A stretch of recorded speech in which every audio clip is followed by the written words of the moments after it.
Hello friends, स्वागत है आपके अपने यूट्यूब चैनल गायत्री ऑफिशियल में। आपका एसएससी की तरफ से बहुत बड़ी अपडेट आ रही है और वो अपडेट ये है कि sub inspector in Delhi police and CAPF 2022 vacancy notification आ गया है। ऑनलाइन रजिस्ट्रेशन आपका स्टार्ट हो चुका है। तो देखिए, dates of submission of online application कितनी तारीख से, 10/8 से 30/8 तक, 30 अगस्त तक आपको फॉर्म भरने वाले जो हमारे कैंडिडेट्स हैं वो सबसे पहले तो अपना एलिजिबिलिटी चेक करें, अपना हाइट वगैरह का जो क्राइटेरिया है वो चेक करें और उसके बाद जितना जल्दी से जल्दी हो सके फॉर्म फिल कर दें। दूसरा, last date and time for generation of online challan वो कितना है, वो भी 30 है। और last date and time for making online fee वो 31 अगस्त है। और date of window for application form correction, अब यहां पर देखिए एप्लीकेशन फॉर्म करेक्शन का भी आपको एक मौका दिया जाता है और पेमेंट करेक्शन चार्जेज वो भी दिया है, वो 1/9 को आपको दिया है। और कंप्यूटर बेस्ड एग्जाम कब होगा, नवंबर 2022 में शेड्यूल है। अब इसमें कितने एग्जाम होते हैं, देखिए 2 इसमें एग्जाम होते हैं। पीटी पीएसटी होता है, वेतन का जो वेतनमान है वो पे स्केल लेवल 6 35,400 से 1,12,400 जो 7th पे कमीशन है उसके अकॉर्डिंग। तो दिल्ली पुलिस और सीएपीएफ सब इंस्पेक्टर दोनों का सेम ही है। वैकेंसी कितनी है उसके बारे में बताया गया है कि दिल्ली पुलिस में टोटल 228 वैकेंसीज हैं और एक्स सर्विसमैन के लिए इसमें स्पेशल कैटेगरी भी होती है। इसमें स्पेशल कैटेगरी यानी कि जो एक्स सर्विसमैन जो कमांडो क्वालिफाइड होते हैं उनके लिए स्पेशल कैटेगरी है। और सब इंस्पेक्टर फीमेल की 112 वैकेंसी है, ये भी बहुत अच्छा है। सीएपीएफ में इस बार दिल खोल के वैकेंसी आई है। सीआरपीएफ देखिए, बीएसएफ में 353 वैकेंसी है, सीआईएसएफ में भी कम ही है 86 और सीआरपीएफ में 3,112 यानी कि सीआरपीएफ का एक्सपेंशन नहीं, ये वजह ये है कि 2019 के बाद में, अगस्त 2019 के बाद सीआरपीएफ के रिटायरमेंट जो थे वो बिल्कुल बंद थे, वो अब अगस्त में वापस स्टार्ट हुए हैं। तो इस वजह से ये वैकेंसी बढ़ गई। और आईटीबीपी में 191 है और एसएसबी में 218 है। अब एनआईए भी होता है कांस्टेबल, जीडी में तो एनआईए के सब इंस्पेक्टर की भर्ती इसके माध्यम से नहीं होती। एनआईए के सब इंस्पेक्टर की भर्ती जो है वो सीजीएल, एसएससी सीजीएल के थ्रू। रिजर्वेशन भी पूरा बताया गया है। डेट जो है वो कट ऑफ डेट वो आपको बता देते हैं। नेशनलिटी इसमें देखिए, citizen of India, subject of Nepal, subject of Bhutan, वो भी यहाँ आवेदन कर सकते हैं। एज लिमिट में जो आप लोग अपेक्षा कर रहे थे वो छूट आपको दे दिया कि देखिए, जब भी एग्जाम होता है तो एग्जाम जुलाई के बाद यदि होता है तो 1 अगस्त से डेट ऑफ बर्थ काउंट किया जाता है और जून से 30 जून से पहले होता है तो 1 जनवरी होता है। लेकिन यहाँ पर 1 जनवरी एग्जाम आपका नवंबर में है, उसके बावजूद भी आपको 1 जनवरी 2022 से डेट ऑफ बर्थ काउंट कर दिया है। 20 से 25 साल होना चाहिए। अब इसमें ओबीसी के लिए 3 इयर्स और एससी एसटी के लिए 5 इयर्स की जो है यहाँ पर छूट है। कैटेगरी की जो छूट है वो देखिए वो बताई गई है पूरी। एक्स सर्विसमैन के लिए भी पूरा बताया गया है। पूरा डिटेल नोटिफिकेशन अच्छे से पढ़ना है, पहले डिटेल नोटिफिकेशन अच्छे से पढ़ें, उसके बाद अपना फॉर्म अप्लाई करें। और बीएसएफ क्या है, सीआरपीएफ क्या है, ये आप बेहतर आप जानते हैं कि फोर्सेस में आपको दिल्ली पुलिस दिल्ली में ही उसका ड्यूटी का, और बाकी जो ऑल इंडिया सर्विस लायबिलिटी कहीं भी भारत देश में या उसके बाहर उनको पोस्टिंग मिल सकती है। Process of certification and format उसके बारे में बताया गया है कि जब आप अप्लाई करते हैं तो उस समय यानी कि नोटिफिकेशन जब आप आवेदन कर रहे हैं उस समय आपके पास में सारे सर्टिफिकेट आपके पास में होने चाहिए, चाहे आप ईडब्ल्यूएस हैं, चाहे आप एक्स सर्विसमैन हैं, चाहे ओबीसी हैं। एजुकेशनल क्वालिफिकेशन तो वो क्या होनी चाहिए, 30/8/2022 तक आपके एजुकेशनल क्वालिफिकेशन क्या होनी चाहिए उसके बारे में आपको बता देते हैं। तो आपका बैचलर्स डिग्री कंप्लीट होना चाहिए, BA, BSc, BCom, BBA, BCA, BTech, कोई भी जो बैचलर्स डिग्री है फ्रॉम अ रिकॉग्नाइज्ड यूनिवर्सिटी और इक्विवेलेंट 30/8/2022 को आपके पास वो कंप्लीट होना चाहिए। और यहाँ पर देखिए बताया है, as per ministry of human resources development notification dated 10 June 2015 published in the Gazette of India, all the degrees, diplomas, certificates awarded through open and distance learning mode of education by the universities established by Act of Parliament or state legislature institutions deemed to be universities under Section 3 of the University Grants Commission Act 1956 and institutions of national importance declared under an act of parliament stand automatically recognized for the purpose of employment to the post and services under the central government provided they have been approved by the distance education bureau university grants। यानी कि इसका मतलब यह है कि आपने open से आपने ग्रेजुएशन किया है तो वो भी आपका मान्य होगा, लेकिन उसमें एक क्लॉज ये है कि वो आपकी डिग्री जो है वो यूनिवर्सिटी ग्रांट्स कमीशन द्वारा मान्य होनी चाहिए।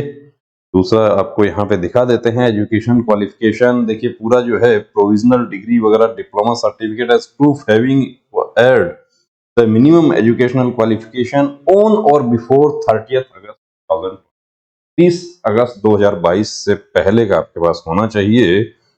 30 अगस्त तक का भी चलेगा। For the post of sub inspector in Delhi police only, a male candidates must possess a valid driving license for light motor vehicle and car on the date fixed for physical endurance and measurement test. However, the candidates who do not have a valid driving license for light motor vehicle are eligible for all other posts. यानी आप Delhi police में ही sub inspector की post पे join करने के इच्छुक हैं तो आपके पास में लाइट मोटर व्हीकल LMV आपके पास में होना चाहिए फॉर मोटरसाइकिल एंड कार। और यदि वो नहीं होता है, आप मेरिट में बहुत अच्छा स्कोर करते हैं, तो आप दिल्ली पुलिस आपको नहीं मिलेगी। जो भी आपका सेकंड चॉइस होगा वो आपको मिल जाएगा। अप्लाई कैसे करना है उसके बारे में SSC का साइट पर आपको जाना है, किस फॉर्मेट में आपको डॉक्यूमेंट्स रखने हैं वो सब आपको बताया हुआ है। एप्लीकेशन फी कितना है तो 100 रुपीज है। अब यहाँ पर वुमेन कैंडिडेट्स और candidates belonging to SC ST and ex serviceman जो हैं वो उससे उनको छूट दी गई है। कैसे पेमेंट होगा उसके बारे में पूरा बताया गया है। पूरा इसको पढ़ना है और करेक्शन के लिए आपको 1 दिन का समय मिलेगा, जो कि SSC GD में नहीं मिलता है लेकिन यहाँ मिलेगा। अब हमारे जो तमाम वो साथी जो SSC GD में ज्वाइन कर चुके हैं उनको मैं आपको बताना चाहूंगा कि वो टेक्निकली रेजिग्नेशन कैसे उनका हो सकता है कि 2018 में यदि आप भर्ती हो गए थे और आपने ज्वाइन कर लिया, कांस्टेबल आप ऑलरेडी ज्वाइन कर रखे हैं और अब आप सब इंस्पेक्टर के लिए आवेदन करना चाहते हैं तो थ्रू प्रॉपर चैनल आपको आवेदन करना है। यानी आपको अपना यूनिट कमांडेंट के माध्यम से आपको आवेदन आपका होगा। NOC आपको लेना होगा। वो NOC आप लेकर आवेदन करते हैं तो सेलेक्ट होने के बाद आपको टेक्निकली आपका रेजिग्नेशन हो जाएगा। स्कीम ऑफ एग्जामिनेशन, अब स्कीम ऑफ एग्जामिनेशन क्या है वो भी डिस्कस कर लेते हैं। तो देखिए पेपर 1, 2 पेपर इसमें होंगे। पहला पेपर जो है, पहला एक पेपर फर्स्ट होगा, उसके बाद में फिजिकल स्टैंडर्ड टेस्ट होगा, फिजिकल एफिशिएंसी, और उसके बाद जो फिजिकल स्टैंडर्ड टेस्ट या फिजिकल एफिशिएंसी टेस्ट में क्वालिफाई हो जाएंगे उनका पेपर सेकंड होगा और detail medical examination DA। All the stages of the examination are mandatory. Details of these. अब देखिए पहला पेपर जो है उसमें जनरल इंटेलिजेंस एंड रीजनिंग है, general knowledge and general awareness है और क्वांटिटेटिव एप्टीट्यूड है और इंग्लिश कंप्रीहेंशन।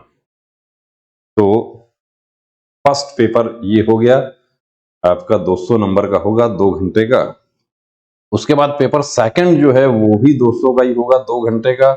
और क्वेश्चंस जो है वो उनके बारे में बताया गया है कि first questions in both papers will be objective multiple choice type, दोनों ही जो है, और नेगेटिव मार्किंग भी होता है इसमें 0.25 मार्क्स का।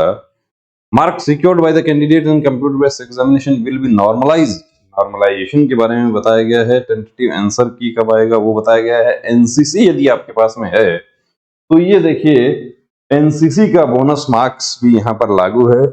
NCC यदि आपके पास सी सर्टिफिकेट है तो 10 मार्क्स या 5% of the maximum marks, NCC B certificate है 6 मार्क्स और ए सर्टिफिकेट है तो 4 मार्क्स आपको फाइनल मेरिट जो आपका होगा दैट उसमें आपका ऐड हो जाएगा। और ये पूरा सिलेबस भी इसमें पूरा दिया हुआ है कि पेपर फर्स्ट में क्या होगा, सेकंड में क्या होगा, उसके बारे में पूरा दिया गया है। फिजिकल स्टैंडर्ड टेस्ट जो देखिए सबसे पहली रिक्वायरमेंट है कि काफी हमारे सीजीएल की तैयारी करने वाले कैंडिडेट्स जिनका हाइट नहीं होता है बहुत अच्छा मार्क्स स्कोर कर लेते हैं लेकिन फिजिकल में आउट हो जाते हैं, और फिजिकल स्टैंडर्ड भी आपका होना चाहिए। चलिए उसका तो बाद में प्रैक्टिस हो जाएगा, लेकिन हाइट अब मेल कैंडिडेट्स का 170 होना चाहिए, 80 से 85 सीना होना चाहिए। अब candidates belonging to hill area of Garhwal, Kumaon, Himachal Pradesh, Gorkha, Dogras, Maratha, Kashmir valley, Leh and Ladakh region, north eastern states and Sikkim, उनके लिए 165 है। और all candidates belonging to scheduled tribes उनके लिए 162.5 है। फीमेल कैंडिडेट्स के लिए 157 है, और फीमेल कैंडिडेट्स जो हिल एरिया गढ़वाल, कुमाऊं, सिक्किम, जम्मू कश्मीर, लेह लद्दाख उससे बिलोंग करती हैं उनके लिए 155 है, और all female candidates belonging to scheduled tribes उनके लिए 154 है। इसके अलावा वेट, तो weight according to medical guideline weight chart के अनुसार होना चाहिए। और एंड्योरेंस टेस्ट जो है वो आपके जो एंड्योरेंस टेस्ट है उसमें बताया गया है कि 100 मीटर रेस 16 सेकंड में मेल कैंडिडेट्स की बात हम कर रहे हैं, फिर 1600 मीटर रेस जो है वो 6.5 मिनट में, लॉन्ग जंप 3.65 मीटर्स और हाई जंप 1.2 मीटर्स, और शॉर्ट पुट 16 पाउंड का गोला आपको फेंकना होगा। वो कितना फेंकना होगा, वो 4.5 मीटर आपको फेंकना होगा। बहुत आसान, हार्ड नहीं है, प्रैक्टिस से हो जाएगा। यानी कि आपका फर्स्ट पेपर आप क्वालिफाई हो जाएंगे, उसके बाद आपको ये क्वालिफाई करना होगा, ये क्वालिफाई कर गए तब आपका सेकंड पेपर होगा। फीमेल कैंडिडेट्स के लिए 100 मीटर 18 सेकंड में, 804 मिनट में, long jump 2.7 metre, high jump 0.9 metres, और minimum requirement of chest for female candidates जो है वो नहीं होता यहाँ पर। इसके अलावा जो मेडिकल गाइडलाइन है वो आपको पढ़ना चाहिए पहली बार यदि आप सॉरी मेडिकल एग्जामिनेशन। अब यहाँ पर देखिए मेडिकल स्टैंडर्ड जो है फॉर ऑल पोस्ट, यहाँ पर मेडिकल गाइडलाइन में फिर एक चेंज देखने को मिल रहा है कि जो नई मेडिकल गाइडलाइन 30 मई 2021 को लागू की गई थी उसमें हो सकता है फिर यहाँ संशोधन हो जाए कि यहाँ पर एक बात लिखी हुई है कि all the candidates who qualify in paper second will be medically examined by the medical officer of the CA, या तो सीएपीएफ के मेडिकल ऑफिसर के द्वारा मेडिकल किया जाएगा, और एनी अदर मेडिकल ऑफिसर और assistant surgeon belonging to grade 1 of any central state government, किसी भी राज्य, या जैसा कि पहले सीएपीएफ के मेडिकल जो दिल्ली पुलिस के मेडिकल जो हैं वो अपना, जब दिल्ली पुलिस का अलग भर्ती होती है तो वो तो सिविल हॉस्पिटल में ही मेडिकल होता है। हॉस्पिटल और dispensary candidates who are found to be unfit will be informed of the position and they can make an appeal before review medical board within the prescribed time limit of 50। अब ये कैसे आ गया, तो ये देखिए जब होगा तब पता चलेगा। 30 मई 2021 जो गाइडलाइन थी जिसमें वेरी नेक्स्ट डे मेडिकल हो रहा था, री मेडिकल, उसमें कैसे चेंजेस यहाँ पर हो गए, और ये जो any other medical officer of state और सेंट्रल गवर्नमेंट वाला प्रावधान कैसे लगाया, तो इसके बारे में जब मेडिकल होंगे तभी पता चलेगा।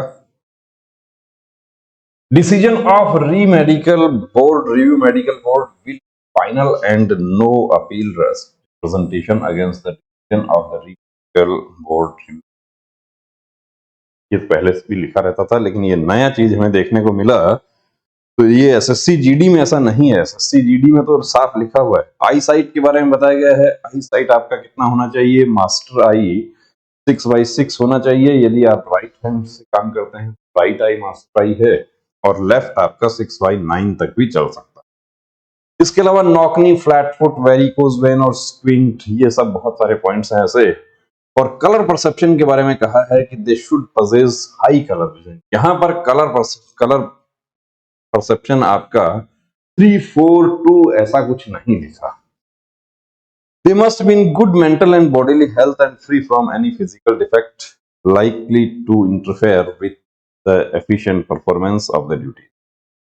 और फाइनली सेलेक्टेड जो कैंडिडेट्स हैं उनको ट्रेनिंग में किस तरह के उनकी फिजिकल एक्टिविटी हो सकती है उसके बारे में भी बताया गया है कि jumping over the vertical board, holding the rope on jumping from the board, torsion swing, jumping on the horizontal board, parallel rope, monkey crawl, vertical rope, etc, ऐसे बहुत सारी चीजें हैं जिनको यदि सबको ट्रेनिंग वाली एक्टिविटीज को बताया जाएगा तो ये पूरा जो जितना नोटिफिकेशन है उससे बड़ा नोटिफिकेशन हो जाएगा। ये एक आइडिया दिया है कि जो फाइनली सेलेक्ट कैंडिडेट्स होंगे उनको ये सब इस तरह की ऑब्स्टेकल्स उनको करनी हो सकती हैं, क्योंकि ऐसा हुआ पीछे सीएपीएफ में कि कैंडिडेट्स भर्ती होने के बाद उनका मन नहीं लगा या वो छोड़ के जाना चाहते हैं, तो बड़ा बहुत ज्यादा काम होता है। तो देखिए फोर्सेस जो है उसको सिविल जॉब से तुलना नहीं करें। यदि आप वाकई यूनिफॉर्म पहनना चाहते हैं, आप जुड़ना चाहते हैं कि राष्ट्र की सेवा, तो देखिए सभी कर लेते हैं। ऐसा नहीं मैं कहना चाहूंगा कि राष्ट्र की सेवा आप करना चाहते हैं, मैं सिर्फ ये कहना चाहूंगा कि आप यूनिफॉर्म से जुड़ा हुआ जो गौरव, मान सम्मान जो है वो प्राप्त करना चाहते हैं और यूनिफॉर्म से जुड़ा हुआ जो एडवेंचर है वो आप करना चाहते हैं, तो आपके लिए ये क्या है। सिर्फ जॉब के लिए आप यदि देखते हैं कि ये जॉब मिल जाए मुझे, के लिए आप ये सब नहीं देखना। बने रहिए दोस्तों चैनल के साथ, और नोटिफिकेशन जो है वो एसएससी की साइट पर अवेलेबल है, वहां से आप उसको अच्छे से पढ़िए। मेडिकल गाइडलाइन यदि आपको चाहिए, मेडिकल गाइडलाइन हम आपको शेयर कर देंगे, उसके लिए आप मैसेज कर सकते हैं। नीचे डिस्क्रिप्शन में नंबर दिया है और कंप्लीट मेडिकल चेकअप की पास में सुविधा उपलब्ध है, उसके लिए आप संपर्क कर सकते हैं। जय हिंद।